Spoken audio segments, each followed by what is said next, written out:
पडली भवानी जेव्हा म्यानाच्या बाहेरी, रणात फिरली ना ती कधीच माघारी. तख्त दौलती समोर केली ना लाचारी, कधी न झुकली ती दिल्लीच्या दरबारी.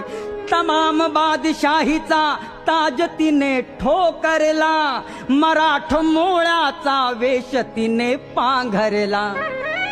धर्म रक्षणासी सदा सहज भवानी झाली, जुलूम करत्याच्या रक्ताने ती न्हाली. महाराष्ट्रावर प्रेमापार, महाराष्ट्रावर प्रेमापार, उघडण्या स्वातंत्र्याचे द्वार, उघडण्या स्वातंत्र्याचे